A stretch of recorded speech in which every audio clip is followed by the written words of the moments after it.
ভারতের হৃদয়ে নর্দমা নদীর বুকে ভাসছে এক অলৌকিক দ্বীপ, যার আকৃতি স্বয়ং ওং আকার, যেখানে রাতের অন্ধকারে আজও শোনা যায় অদৃশ্য জপ, যেখানে ভগবান শিব স্বয়ং জ্যোতিরূপে প্রকাশিত হয়েছিলেন। সেটি শুধু একটি মন্দির নয় দর্শক বন্ধু, এটি জ্যোতির্লিঙ্গের 4 নম্বর লিঙ্গ ওমকারেশ্বর।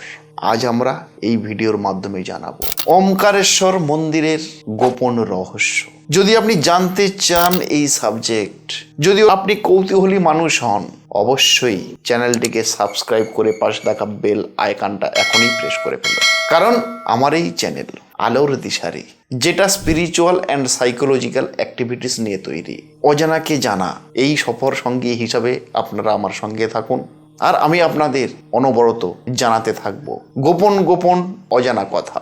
এই ওমকারেশ্বর জ্যোতির্লিঙ্গ উৎপত্তির রহস্যটা কি, সেই বিষয়ে আমি আপনাদের জানাবো। পুরাণ মতে বা শিব পুরাণ মতে বা শাস্ত্রীয় মতে, যখন ভগবান ব্রহ্মা এবং ভগবান বিষ্ণুর মধ্যে কে শ্রেষ্ঠ সেটাকে কেন্দ্র করে শুরু হয় চরম বিরোধ। তখন মহাশূন্য ফেটে বেরিয়ে আসে এক অসীম অগ্নিস্তম্ভ, আর সেই অনন্ত আলোই হলো জ্যোতির্লিঙ্গ, যেটা ওমকারেশ্বর। সেই আলোয় প্রকাশিত ভগবান শিবের এক মহাশক্তিশালী কেন্দ্র, যেখানে ওং ধ্বনিকেই এই ওমকারেশ্বর মন্দিরে জীবন্ত ভগবান শিবের প্রতীক হিসাবে মনে করা হয়। এখন দর্শক বন্ধু, প্রশ্ন আপনাদের মধ্যে আমার মধ্যেও, যে কেন এই দ্বীপের আকৃতিটা ওং আকার হলো? অন্য কোনো শেপ হতে পারতো, কিন্তু ওং কেন? যদি আপনি উপর থেকে ছবিটা দেখেন বা উপগ্রহ থেকে যদি আপনি ছবিটা দেখেন, তাহলেই আপনি পরিষ্কার বুঝতে পারবেন নর্দমা নদীর মাঝে এই দ্বীপটি ঠিক ওং চিহ্নের মতো।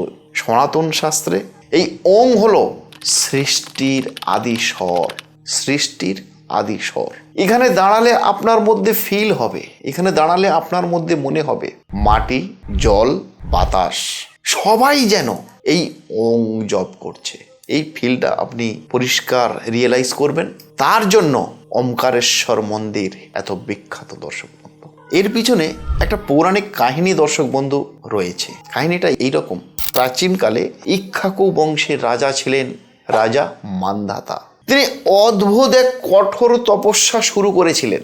হাজার হাজার বছর ধরে তিনি শুধু ওং নমঃ শিবায় এই বীজ মন্ত্রটা জপ করেছিলেন। ভগবান শিব এই জপে সন্তুষ্ট হয়ে শেষে ভগবান শিব সেই রাজা মান্ধাতার সামনে প্রকট হলেন। ভগবান শিব রাজা মান্ধাতাকে আশীর্বাদ করলেন যে, হে রাজা, আমি তোমার তপস্যায় সন্তুষ্ট, তাই আমি সিদ্ধান্ত নিয়েছি যে আমি এখানে চিরকাল থাকব মানব জাতির মুক্তির জন্য। আর সেই থেকেই সৃষ্টি হলো ওমকারেশ্বর জ্যোতির্লিঙ্গ। এবং সেটা কোথায়? সেটি হলো নর্মদা নদীর তীরে। এই নর্মদা নদীর রয়েছে আবার অলৌকিক শক্তি। সনাতন ধর্মে বিশ্বাস করা হয় যে গঙ্গায় যেমন স্নান করলে পাপ ধুয়ে যায়, ঠিক সেরকমই নর্মদা নদীকে দর্শন করলেই জীবনের থেকে মুক্তি চলে আসে। রাতে এই নদীর তীরে অনেক সাধু, বৈষ্ণব, মুনি, ঋষি দাবি করেন বা বলেন জলের উপরে আলো ভাসতে দেখা যায়। এটাকেই বলে ভগবান শিবের জ্যোতির প্রতিফলন। সেই মাহাত্ম্যটা রয়েছে নর্মদা নদীতেই। ভগবান শিবের শ্রেষ্ঠ উপাসক যারা, তারা হলেন কিন্তু অঘরী।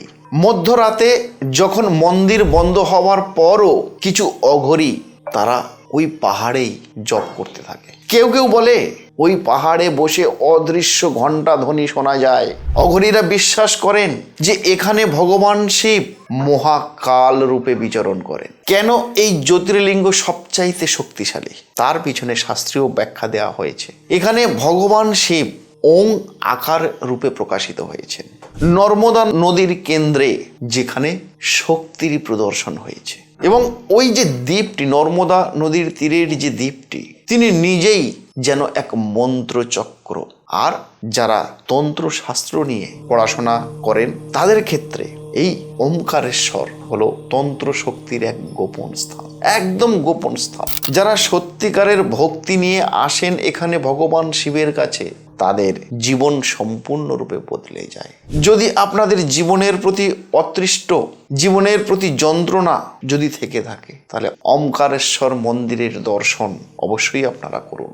আপনাদের জীবনের সমস্ত ব্যথা, বেদনা, যন্ত্রণা অবশ্যই আপনারা সেখান থেকে মুক্ত হবেন বা মুক্তি পাবেন। যদি কখনো নর্মদা নদীর তীরে যদি যান, রাতের নিস্তব্ধতায় দাঁড়িয়ে শুনবেন, হয়তো আপনিও শুনতে পাবেন সেই ধ্বনি ওম, অর্থাৎ ওম রূপেই ভগবান শিব প্রকাশিত।